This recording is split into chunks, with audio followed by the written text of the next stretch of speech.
من الأصدقاء والرفاق الكل يتساءل: ما رأيك فيما يقع مع نادي الرجاء؟ ما رأيك فيما يقع في قلعة الرجاء؟ بغيناك تهدر شي شوية، بغيناك تقول لنا شنو كاين، بغينا نسمعوا رأيك في هذا الموضوع.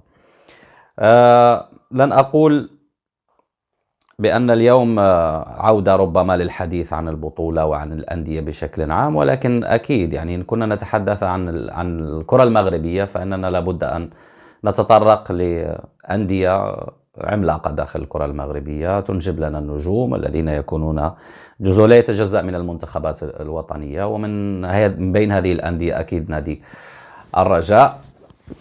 خصصت هذا الفيديو لرئيس الفريق. لماذا؟ لأنه من بين أيضا الناس الذين خرجوا وتحدثوا إبان تسلمه مقاليد المسؤولية، وبناء على خطاباته وبرنامجه الذي تحدث عنه في وسائل الإعلام خرجت بفيديو إن كنتم تتذكرون، وقدمت فيه بعض الأمور الخاصة بالسيد البدراوي رئيس الرجاء العالمي.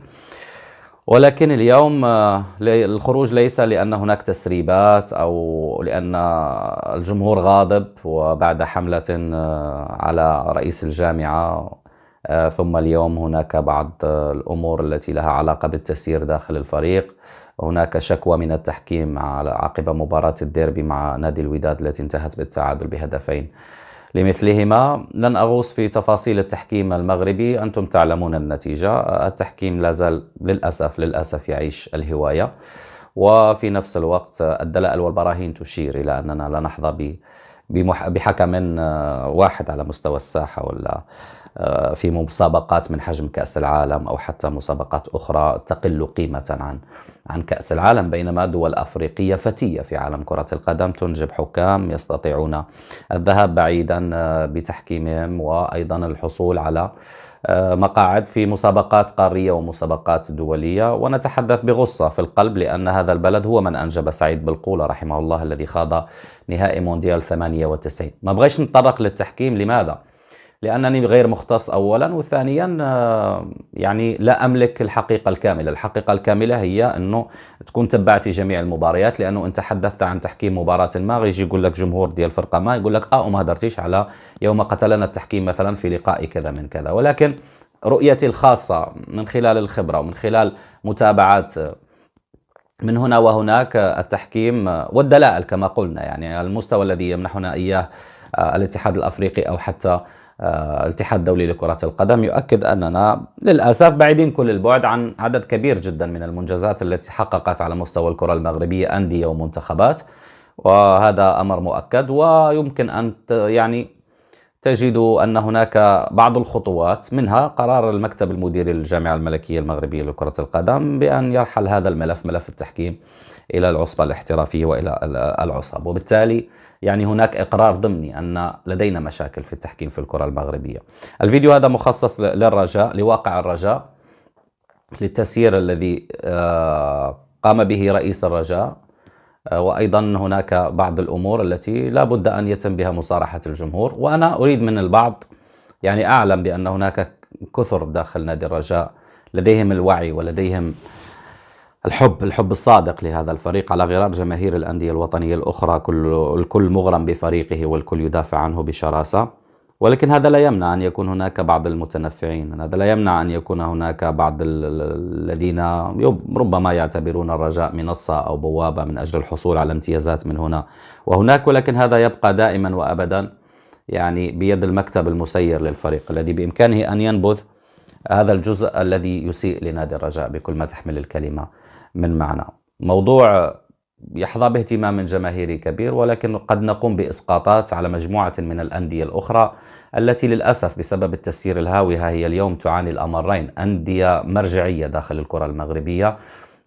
فرحت كثيرا بما شاهدته في مباراة الكوكب المراكشي والنادي المكناسي، ولكن حزنت أكثر لأن ناديين بقيمة الكوكب والنادي المكناسي أين نجدهما اليوم في الهواة؟ أمر صعب أن تقبله. أيضا تحزن لحزن حلال بويس على ما يحدث للنادي القنيطري. هناك أندية مرجعية تستحق أن تعود إلى توهجها وتألقها، ولكنها ربما تدفع فاتورة التسيير العشوائي بسبب أشخاص الذين أوصلوا هذه الأندية إلى تلك المرحلة. موضوعنا هو كما قلنا عزيز البدراوي، والرجاء العالمي. لماذا؟ لأن هذا الفريق يستحق ما هو أفضل من الواقع المعاش، ولكن أنا لا أتحدث عن خسارة ربما بنسب مئوية كبيرة لا قبل البطولة الاحترافية، ولكن أقول بأن الرجاء قدوة شئنا أم أبينا. لدينا حديث مطول في هذا الإطار عبر عمل مهني صحفي رافقنا فيه الفريق في مجموعة من المنافسات المحلية وكذا القارية على غرار مجموعة من الأندية، لم نكن نستثني أحدا.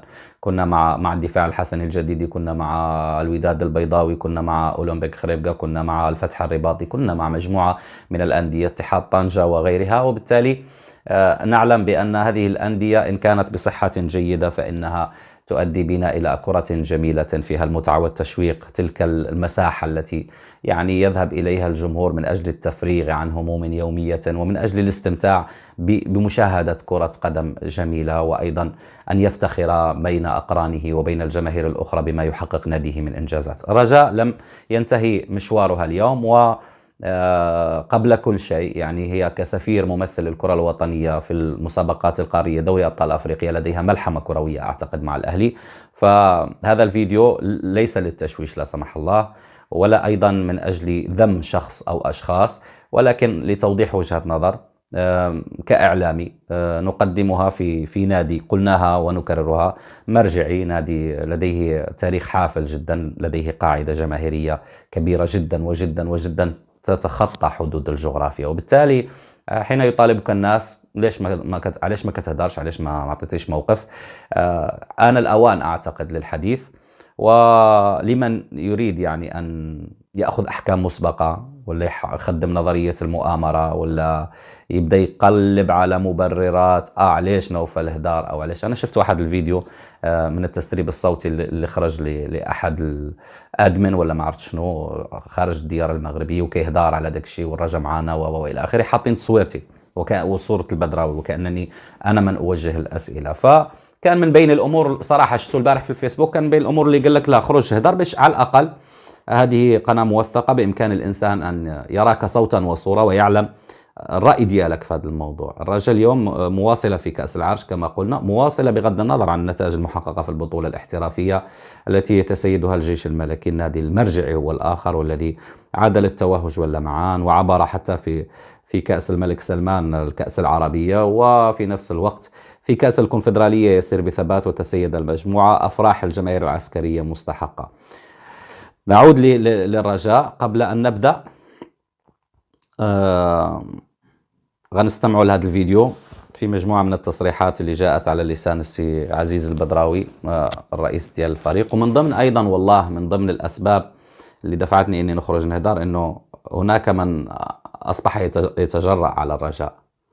يعني أصبحت بعض الكلمات والتعابير التي تقال ما بغيش نقولها أنايا باش ما نروش ليها وما نركزهاش أو نرسخها في الذاكرة ديال جماهير الرجاء أو حتى في ذاكرة الجماهير المغربية. يعني ولو كيتجرؤوا هناك من سمح لأن تكون هناك جرأة على الفريق. هناك بالفعل من قدم لهم مواضيع وقدم لهم تصرفات وقدم لهم أيضا مجموعة من الأمور في إطار تسيير نادي الرجاء لكي يصبح الرجاء للأسف يعني محط انتقادات تبتعد كثيرا عن النقد الموضوعي، عن النقد البناء، لتصل إلى مرحلة السخرية. هؤلاء ربما لا يعلمون أن الرجاء كيان، أن هذا الفريق كغيره أكيد من الفرق الوطنية الأخرى، مش ما يقولوش رجاوي ولا غير ذلك، ولكن اعتبروني من تنزانيا ولا اعتبروني من الكونغو. أي واحد يتابع الكرة المغربية منذ سنوات خلت سيعي بأن هذا النادي كبير وكبير جدا، حتى على من اليوم يستغلون المرحلة ربما الصعبة، ولكن التي بالنسبة للجمهور ربما الآفاق المستقبلية يسودها حالة من اللا يقين. وهذه حالة اللا يقين جاءت لعدد من الأسباب، لعدد من الخطايا إن صح التعبير. الخطايا أكبر من الأخطاء، ومن قام بها هو رئيس نادي الرجاء. أكيد لديه محبين داخل الفريق ومن جماهير ربما لن يعجبهم الحال أنه نهضروا على نادي الرجاء اليوم ونقدموا بعض الأسباب والمسببات، ولكن لا يهم. أنا لا أقوم بنشاط على مستوى منصات التواصل الاجتماعي ولا عبر منصة يوتيوب لكي أكون نبيا منزها. أنا ما عنديش مشكل اللي بغى يكتب شي تعليق ينتقد فيه الدنيا هانية، احنا انتقدنا المنتخب الوطني في بعض المراحل، وانتقدنا مدربين للمنتخب الوطني، وانتقدنا رؤساء جامعات، من يوجد حاليا ومن رحل ما كيهمنيش، هذاك الشيء مسار يتحدث عني، والحمد لله عارف راسي اش كنسوى، وكما قلنا لا نباع ولا نشترى، وبالتالي حين نتحدث بقلب صادق، ونتحدث بتحليل منطقي وموضوعي.